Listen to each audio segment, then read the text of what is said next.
Bismillahirrahmanirrahim. Bismillahirrahmanirrahim. Bismillahirrahmanirrahim. Pada kesempatan kali ini kita akan melanjutkan materi yaitu tadabbur surat Al-Buruj. Al-Buruj artinya adalah gugusan bintang. Gugusan bintang. A'udzubillahi minasyaitonirrajim. Untuk singkat waktu kita akan lanjutkan kepada pembahasan. Para ahli tafsir sepakat berpendapat bahwa surat Al-Buruj diturunkan di Mekah. Dia adalah surat Makkiyah yang diturunkan setelah surat Asy-Syams. Meskipun di dalam Al-Quran tata letaknya dia Al-Buruj adalah setelah Al-Insyiqaq. Tapi diturunkannya adalah setelah surat Asy-Syams. Dan ciri-ciri Makkiyah itu ayatnya pendek-pendek. Kita lihat aja Al-Buruj yang 22 ayat itu pendek-pendek kan ayatnya, tidak panjang-panjang seperti Al-Baqarah atau surat Ali Imran ataupun yang lain. Nah, itu salah satu bukti ciri-ciri dari Makkiyah, yaitu pendek-pendek. Al-Buruj ini masih membahas dan menekankan masalah akidah dan penguatan keyakinan tentang hari akhir. Dan juga dalam surat Al-Buruj ini kita diperlihatkan tentang kisah Ashabul Ukhdud. Bukan Ashabul Udud ya, tapi Ashabul Ukhdud, yaitu para penggali parit. Sebuah cerita pengorbanan dan tebusan jiwa, bagaimana orang-orang pada waktu itu mempertahankan akidah dan keimanannya, bahkan sampai seorang ibu beserta bayinya, ibu yang ragu ya apakah benar yang dilakukan saat itu, sampai-sampai dengan mukjizatnya Allah bayi kecil itu sampai berbicara kepada ibunya, kita di jalan yang benar wahai ibu.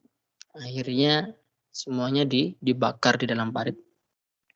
Nanti ada kisahnya, sangat menarik, sangat panjang ya ceritanya. Dan itu bukan Israiliyat atau bukan kisah buatan cerita orang, tetapi memang dulu pernah terjadi. Nanti saya akan share juga di grup WhatsApp tentang ashab ya. Di dalam Al-Qur'an itu ada kaum-kaum yang diabadikan oleh Allah. Dengan diabadikannya itu kita mengetahui bagaimana dulu sepak terjang kehidupannya. Ada yang dihancurkan oleh Allah, ada yang betul-betul mereka mempertahankan keimanan mereka. Ya, banyak sekali. Ya, nanti saya jelaskan, ada kaum, ada ashab, nanti saya sampaikan. Dan juga di dalam surat Al-Buruj ini Allah Subhanahu wa taala bersumpah dengan langit ciptaannya, yang ciptaan langitnya itu memiliki gugusan-gugusan bintang. Tempat bintang-bintang tersebut ya berpusat dan beredar. Serta Allah Subhanahu wa taala dalam surat Al-Buruj ini juga bersumpah demi hari yang telah dijanjikan olehnya, yaitu pada hari kiamat. Masya Allah. Ya. Taib. Bismillahirrahmanirrahim. Was-sama'i dzatil buruj wal yaumil mau'ud wa syahidin wa mashhud. Di sini ada 3 pembahasan. Yang pertama, was-sama'i dzatil buruj, demi langit yang mempunyai gugusan bintang. Demi langit yang mempunyai gugusan-gugusan bintang. Langit yang luasnya hanya Allah yang tahu. Ya. Allah juga yang memiliki gugusan tersebut. Semayam bintang-bintang yang menjadi penghias alam semesta sekaligus sebagai pelempar untuk setan-setan. Hal ini agar kita manusia itu berpikir bahwa tanda-tanda kekuasaan Allah itu sangat jelas. Bisa dilihat dan dirasakan. Kemudian juga bisa ditadaburi. Dan pada akhirnya diperintah untuk mengambil kesimpulan. Memang sampai saat ini tak ada yang bisa mencapai langit. Bahkan melihatnya pun tidak sanggup. Ya, karena di atas langit mesti langit terus begitu kan. Namun manusia bisa melihat dan memperhatikan bintang-bintang yang dijadikan Allah sebagai penghias langit dunia. Kedua, Allah Subhanahu wa taala juga bersumpah dengan hari yang dijanjikan, wal yaumil mau'ud, dan hari yang dijanjikan. Para ahli tafsir sepakat bahwa hari yang mau'ud yang dijanjikan itu yaitu adalah hari kiamat. Kemudian wasyahidin wa masyhud, dan yang menyaksikan dan yang disaksikan. Wasyahid, yang menyaksikan, wa masyhud, yang disaksikan. Allah juga bersumpah dengan syahid, yang menyaksikan, dan masyhud, yang disaksikan. Kemudian di situ ada beberapa pendapat ya. Ada yang mengatakan syahid itu adalah Allah, kemudian masyhud itu adalah selain Allah, kita gitu kan, makhluknya. Atau juga ada yang berpendapat syahid itu adalah manusia, kemudian maksudnya adalah apa yang bisa dilihat oleh manusia. Yang ketiga juga ada yang mengatakan syahid itu adalah malaikat dan maksudnya adalah manusia dan amalnya. Ya. Hal tersebut juga sekaligus mengingatkan manusia akan adanya pengawasan dan pengadilan agung. Jadi kita memang setiap saat diawasi oleh para malaikat. Ya, kita mau berbuat apapun ya malaikat lihat kita gitu. Makanya kadang tuh kita berpikir yo isin gitu ya, nih misalkan saya sendiri pernah berpikir misalkan saya mandi gitu, kemudian dalam tidak berbusana tuh kadang tuh malu gitu. Ya, malu dilihat sama malaikat. Ya mungkin juga malu dilihat oleh setan juga. Makanya anjurannya ketika kita melepas baju ya atau memakai baju, meskipun kita dalam kondisi telanjang, tetapi setan itu tidak bisa melihat kita. Bagaimana doanya? Ucapkan basmalah. Bismillahirrahmanirrahim. Lepas pakaiannya. Kan begitu. Kemudian sumpah-sumpah di atas terjawab dengan ayat keempat. Sampai ayat 7 ya. Ayat 4 sampai ayat 7. Qutila ashabul ukhdudin nari dhatil waqudi idhum 'alaiha qu'ud wa hum 'ala ma yaf'aluna bil mu'minina syuhud. Binasa dan terlaknatlah orang-orang yang membuat parit yang berapi dinyalakan dengan kayu bakar ketika mereka duduk di sekitarnya, sedang mereka menyaksikan apa yang mereka perbuat terhadap orang-orang yang beriman. Nah, jadi syahid wa masyhud, syahid itu adalah orang-orang yang membuat parit, lalu mereka memasukkan orang-orang ke dalam parit, orang-orang beriman itu ke dalam parit, dan mereka itu ya masyhud, orang-orang berimannya itu masyhud, disaksikan sedang dibakar itu. Nah, itu maksudnya. Sampai di sini kemudian dikisahkan ya dalam sebuah hadis dari riwayatkan oleh Imam Muslim, ada juga yang Imam Tirmizi tentang kisah Ashabul Ukhdud ya. Diriwayatkan oleh sahabat Suhaib Ar-Rumi radhiyallahu anhu. Rasulullah sallallahu alaihi wasallam bercerita tentang Ashabul Ukhdud. Dulu ada seorang raja yang memiliki penasehat seorang ahli sihir yang ternama. Tetapi usianya sudah sangat lanjut pesihir itu. Penyihir tersebut hendak mencari penerus dan pewaris ilmunya yang kelak akan menggantikan posisinya sebagai penasehat raja. Hingga didapatilah seorang anak laki-laki yang cerdas. Sayangnya sang anak tersebut sering, atau saya bilang pemuda ya, pemuda tersebut sering berbeda pendapat dan perangai dengan sang penyihir. Di tengah jalan antara rumahnya dan istana, terdapat sebuah gua yang dihuni oleh seorang rohib. Rohib itu pendeta. Setiap pemuda lewat tempat tersebut, ia selalu bertanya beberapa hal kepada sang pendeta. Hingga sang pendeta mengaku bahwa dia menyembah Allah dan mengesahkannya. Lambat laut pemuda lebih suka berlama-lama di tempat pendeta untuk belajar dan selalu terlambat datang belajar ke tempat tukang sihir. Hingga suatu saat kerajaan memerintahkan menjemput ke rumah karena hampir saja ia tidak hadir pada suatu hari. Pemuda memberitahu perihal ini kepada rahib atau pendeta. Sang pendeta menjawab mencarikan rasionalisasi. Jika penyihir itu bertanya di mana engkau, jawab saja, aku ada di rumahku.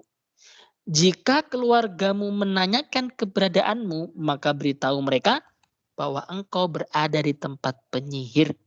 Suatu hari, ketika pemuda sedang di jalan, ia menjumpai sekelompok orang terhenti jalannya karena ada binatang buas, pada waktu itu singa ya, yang menghalangi mereka.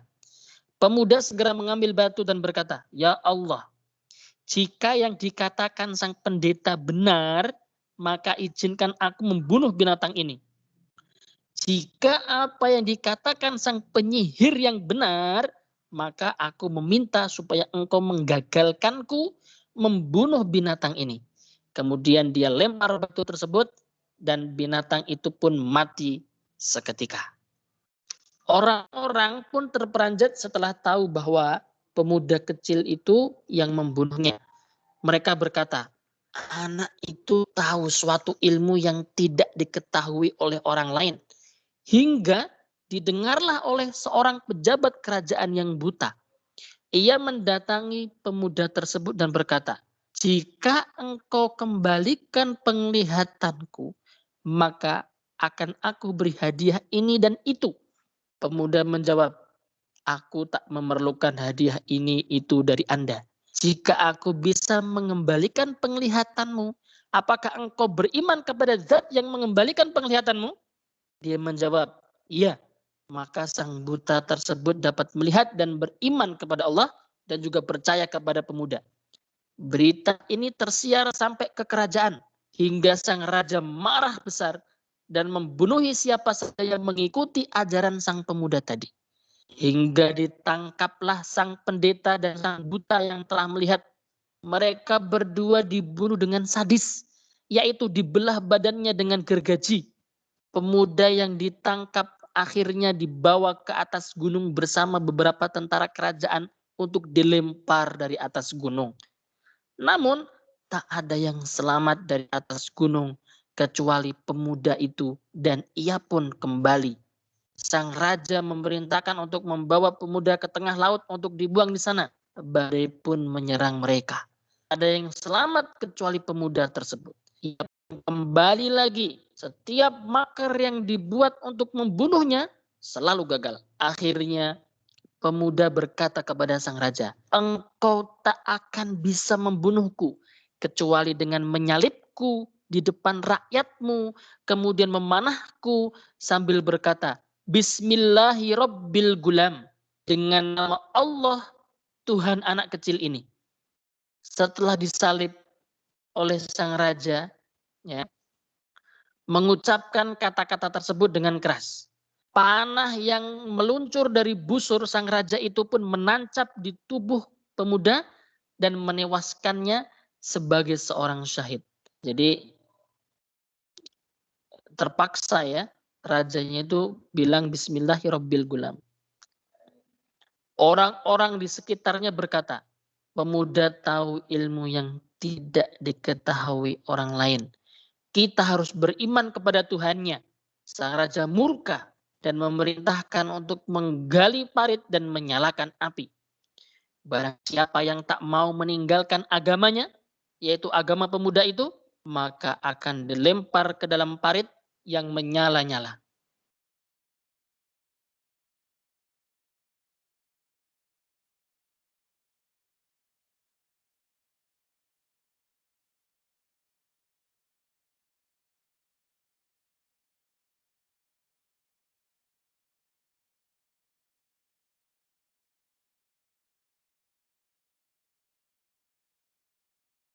Syedgul sudah masuk belum?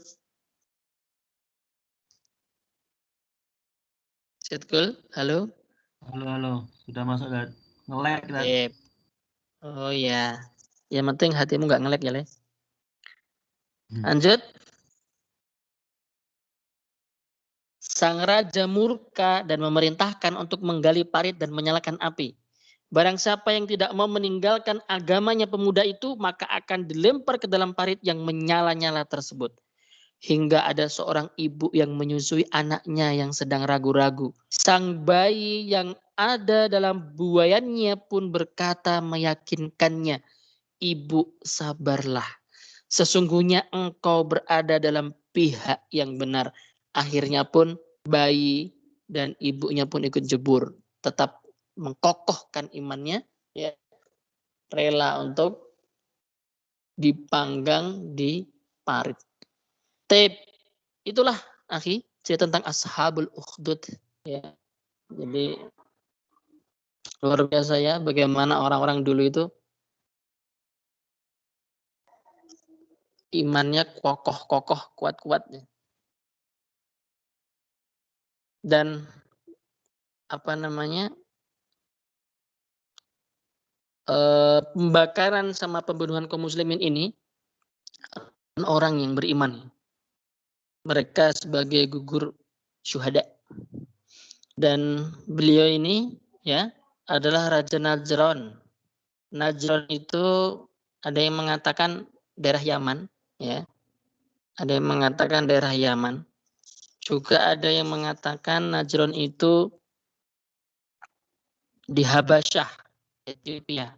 Tapi pendapat pertama yaitu pendapat negeri Yaman yang paling kuat. Jadi ini kisahnya dari sana, ya. Jadi luar biasa ya. Raja itu membakar kaum muslimin hidup-hidup dalam parit besar, ya. Mereka saling menyaksikan dan dengan bodohnya mereka melakukan kezaliman. Hati nurani mereka itu udah butek, keruh oleh angkara dan nafsu kekuasaan. Makanya wasyahidin wa masyhud. Jadi orang-orang kafir itu semena-mena terhadap kaum beriman. Ya. Ayat ke-8, 9 lanjutannya.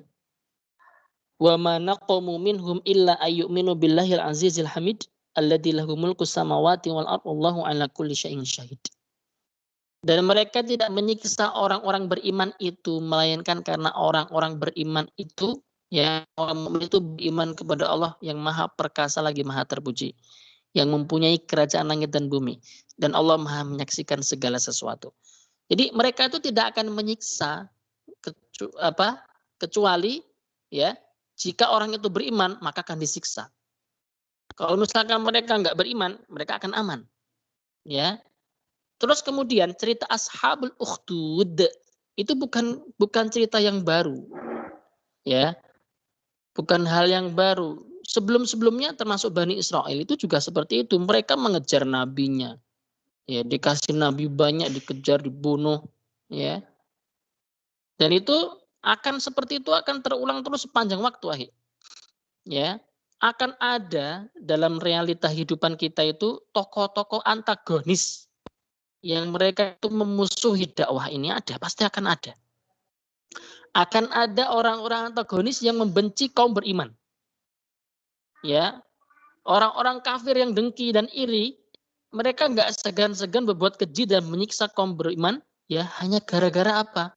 Gara-gara keyakinan ini yang kokoh, yang kuat. Ya. Dulu di as-sabiqunal awwalun, orang-orang yang pertama-tama masuk Islam. Antum tahu bagaimana keluarga Yasir, Ammar bin Yasir. Ammar itu anaknya, Yasir itu bapaknya, ibunya namanya Sumayyah. Sumayyah asy-syuhada. Yasir dan Sumayyah itu adalah orang pertama yang syahid. Yasir, ya, tangannya diikat dalam sebuah sebuah tiang, kemudian dipaksa oleh orang Quraisy musyrikin mengucapkan Lat wa Uzza. Tidak mau, tetap kokoh keimanannya. Ya. Hingga akhirnya dibunuhlah dia. Kemudian lanjut ke ibunya, Sumayyah. Ya. Sumayyah juga demikian. Kokoh keimanannya. Ucapkan Lata dan Uzza, Tuhan kalian. Tuhannya orang musyrikin. Tidak mau. Hingga akhirnya apa? Diambillah sebuah tombak. Lalu tombaknya itu dihunuskan dari kemaluan sampai ke atas. Dan itu semua kejadian Yasir dan juga kejadian Sumayyah di depan anaknya, yaitu Amr. La haula wa la quwata illa billah.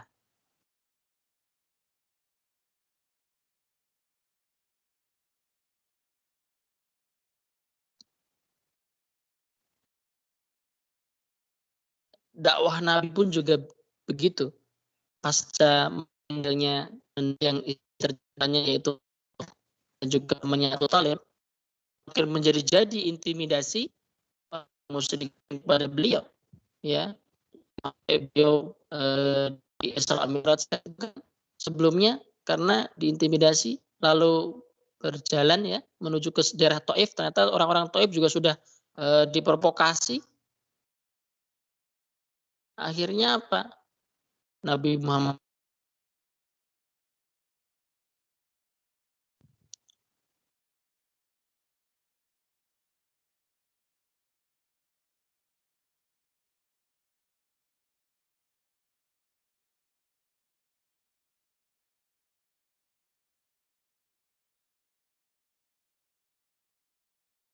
jangan.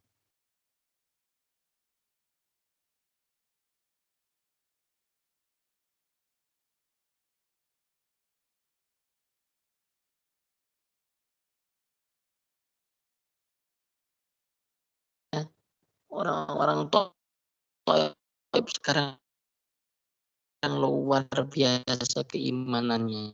Ya. Mungkin mereka dan setelah luar biasa keimanan kepada Nabi Muhammad. Kalau kata guru saya, tukang sopirnya aja hafid Quran di sana itu.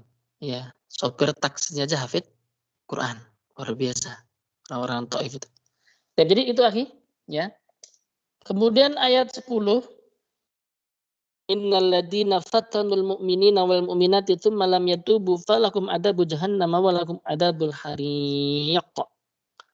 Sesungguhnya orang-orang yang mendatangkan cobaan kepada orang-orang mukmin laki-laki dan orang mukmin perempuan, kemudian mereka itu tidak bertaubat, maka bagi mereka adab jahannam dan bagi mereka adab neraka yang membakar.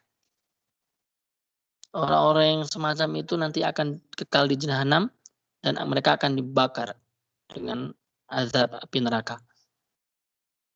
Innal ladzina amanu wa 'amilus shalihati lahum jannatun tajri min tahtikal anhar dzalikal fawzul kabir. Sedangkan orang-orang yang beriman dan mengerjakan amal-amal yang soleh, bagi mereka surga yang mengalir di bawahnya sungai-sungai.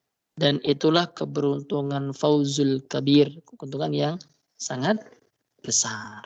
Orang beriman yang sabar, orang-orang beriman yang kokoh dan sabat dalam mempertahankan akidahnya di tengah himpitan dan aniaya orang-orang jahat, mereka akan diberikan surga yang di bawahnya mengalir sungai. Taib. Kemudian berikutnya ayat 12. Inna batsya rabbika lasyadid innahu huwa yubdi'u wa yu'id wa huwal ghafurul wadud.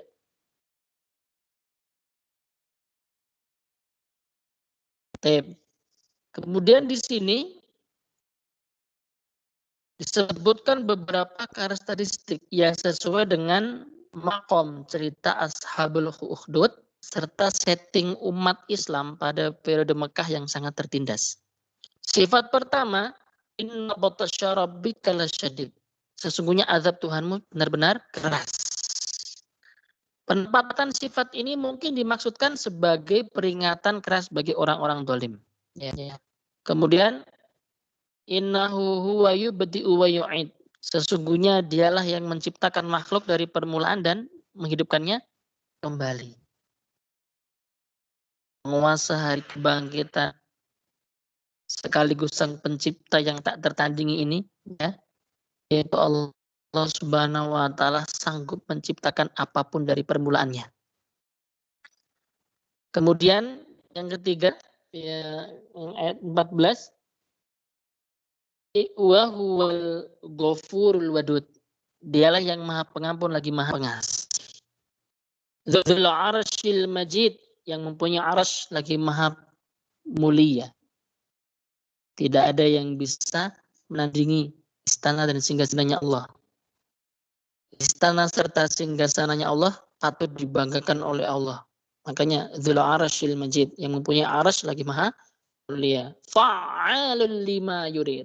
Sifat kelima, ya, Maha Kuasa berbuat apa yang dikehendakinya. Terserah Allah. Ya, terserah Allah. Kemudian berikutnya kita belajar dari sejarah masa lalu. Penting juga ya masa lalu untuk dipelajari. Hal ataka hadithul junud fir'auna wa samud balil ladzina kafaru fit takdzib. Ya, kita ingat bagaimana kaumnya Firaun, ya. Mereka mempunyai penguasa yang sangat lalim dan menghalalkan segala cara untuk tahan kekuasaannya sampai semua bayi laki-laki ditangkuh, ya, durhaka. Bahkan Firaun mengaku sebagai Tuhan.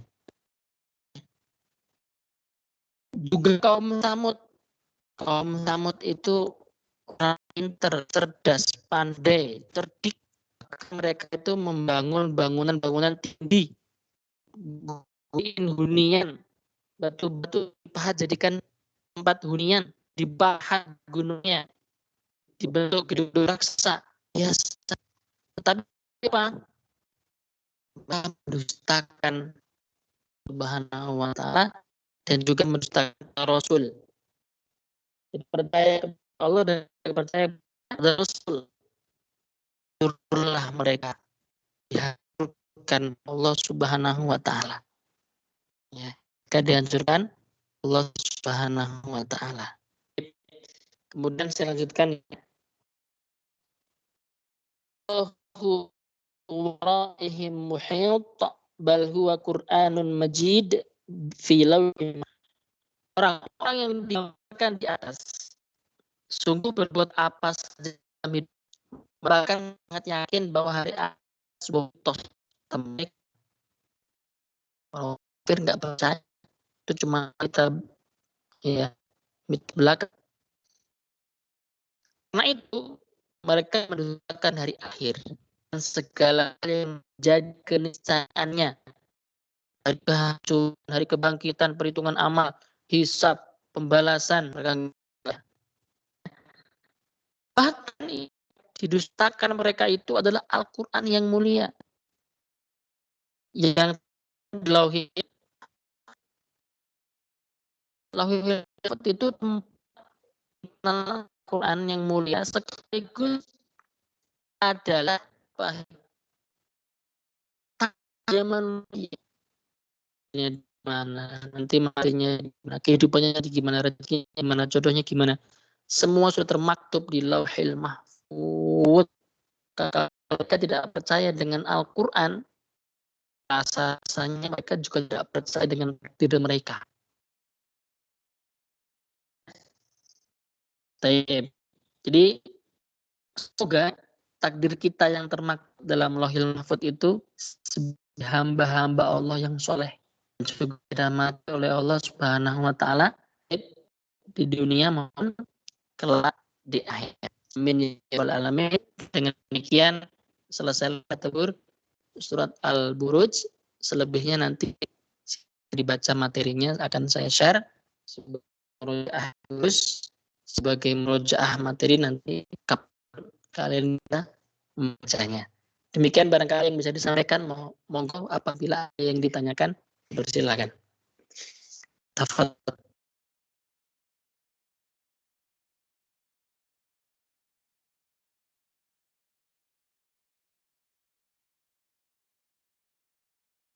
Ada? Belum. Mudah cukupkan sampai sini pertemuan kita. Dilanjut di grup kalian. Nah, tatim alhamdulillah. Alamin doa kafaratul asyhadu la ilaha illa anta astaghfiruka wa atubu ilaik. Assalamualaikum warahmatullahi taala wabarakatuh. Waalaikumsalam warahmatullahi wabarakatuh. Dipersilakan untuk tinggal. Syukran.